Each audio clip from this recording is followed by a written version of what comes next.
you need love. Every human being needs love. So where does that love come from? Well, love is the way of the universe. And just look at this planet itself. This planet is an expression of love. It's no coincidence that the word earth is just the word heart, with the H at the end instead of at the beginning. This earth is an expression of God's heart, of your heart. The beauty of the human heart is truly magnificent. And if you've ever encountered someone or ever known someone who's got a really loving, kind, generous and giving heart, you will have seen what the human heart is capable of. Your heart is capable of that also. However, our heart gets bullied and battered into submission by that voice, because in some people that voice is very strong, very dominant, very aggressive. And the voice of the ego can be extremely aggressive, extremely harsh, extremely condemning and critical, extremely judgmental to the nth degree. And it can batter us into submission until we feel like ending our lives because we are so worthless. We are so unworthy of love. However, that's a lie. That's not true. The truth is that you are lovable. The truth is that you need love, and we all know this, but you are lovable. Because there is something in your heart which is pure and innocent. It's the same thing that was there when you were a young child, a baby. It hasn't disappeared, it hasn't been corrupted. It's just had lots of kind of layers put on top of it. Masks have covered it, and we have to peel those off. We have to peel away all the masks that we believe to be ourselves, all these ideas we have about ourselves. I am this, I am that, all these labels. I am this kind of person, I'm that kind of person. Anything you tell yourself that you are is wrong. You are a child at heart. No matter how lofty a position in this society you may have, no matter how important and how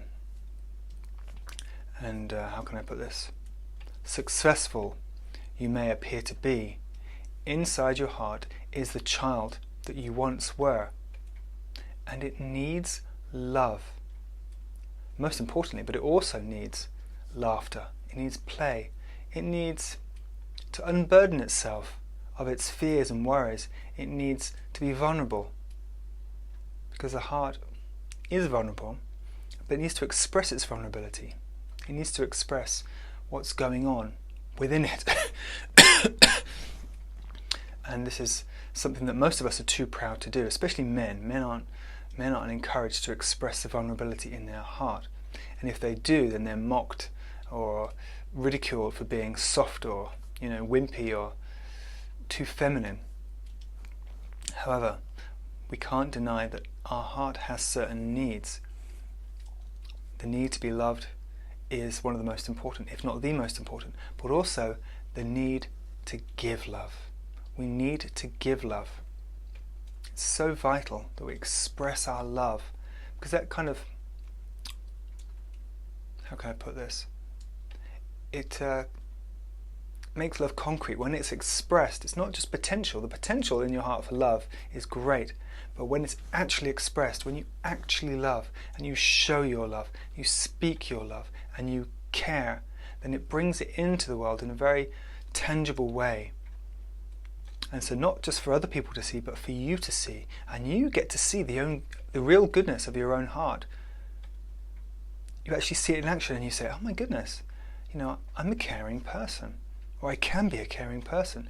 My goodness, I do get pleasure from giving to other people or helping other people, and we need to see that. It's really important that we see the goodness in our own heart, because then that kind of counteracts this belief that we're a bad person, this belief that we're selfish, this belief that we don't deserve good things, because we see, oh, actually that's not true.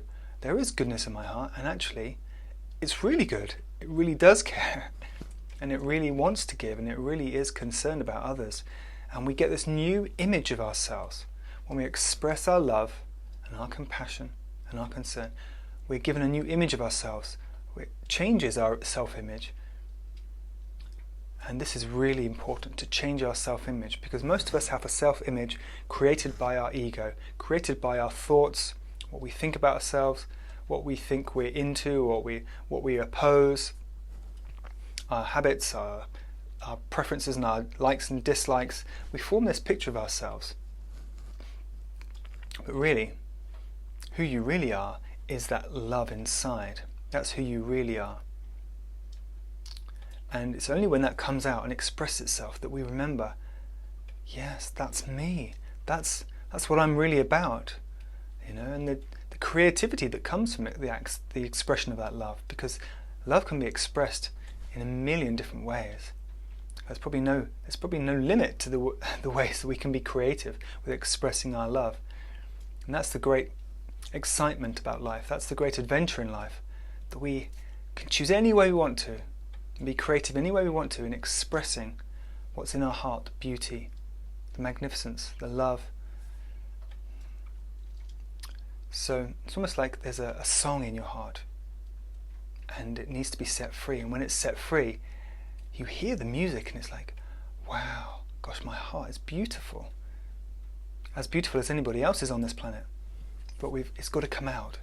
It's got to be set free, and we've got to see it and hear it for us to really appreciate the goodness in our own heart.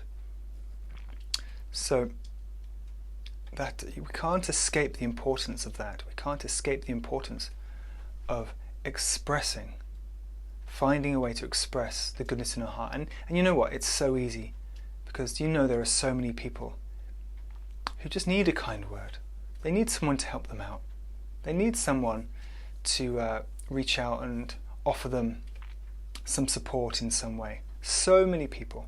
You could spend all day, every day helping others if you genuinely cared and actually wanted to. It doesn't mean you should, because of course we have our own needs to take care of as well. But when we actually get great joy from helping others, inspiring others, lifting others up, encouraging others, when we get joy from that, then that is the most fulfilling way to spend our time.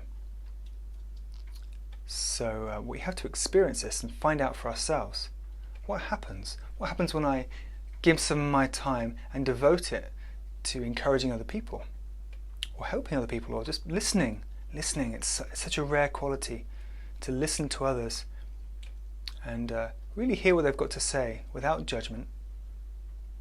And just be a friend. It's simple. Just be a friend.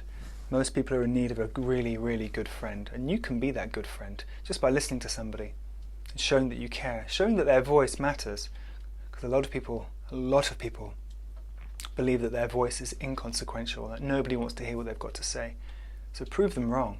Listen to those who most people won't listen to, and you'll touch their heart in a profound way and make them feel like they matter, like their voice is valuable, what they have to say is valuable, even if you don't agree with it.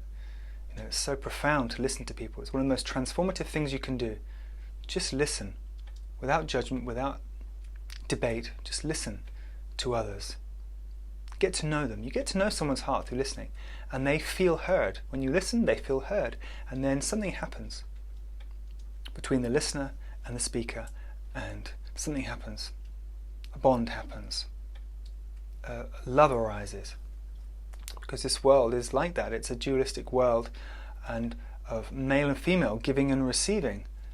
And we all want to give. We want to give our own opinion. We want to give our thoughts without really wanting to listen to others, because we think our thoughts are important. That's the trick of the ego.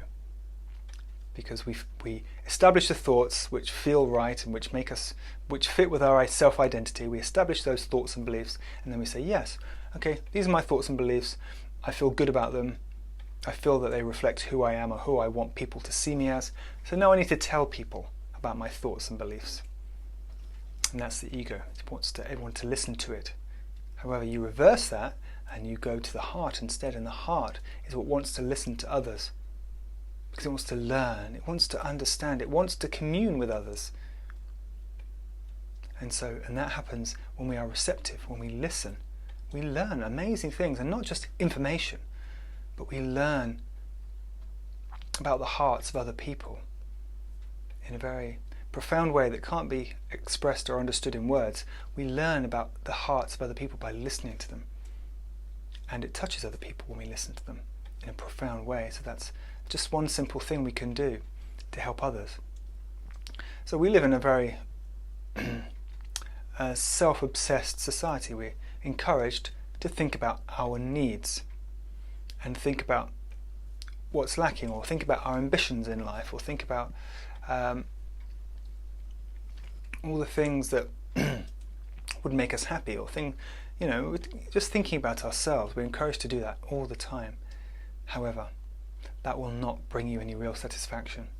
In fact, it's guaranteed to fail, because we are not here for ourselves, we're here for each other. And once we realize this, then this opens up a door, infinite possibilities, and more love. When you are not your own focus, but the people around, or the other people in the world in need, when they are your focus, when your focus is to share yourself for the benefit of others, to help others, then that's when a profound transformation happens in your heart, and you realize, wow, I am not my ego. There is this greater force which wants to work through me. And you feel that presence of that force when you are there for others. And I guess you could say that's God. You can call that God or love. But you feel the presence of that when you are there for others. It's something that can't really be expressed in words. We've just got to do it. We've just got to be there willingly, gladly for others. To listen to them, help them, encourage them. Just whatever people need. Feed them if they're hungry. Be there for others. And then we get this spiritual blessing, this spiritual illumination that just can't be received in other ways. We just can't experience it any other way except when we give ourselves to help others. So that's my little message for today. I hope it's helpful. I hope you can put it into practice. Thank you for listening to me. I wish you well, and God bless you.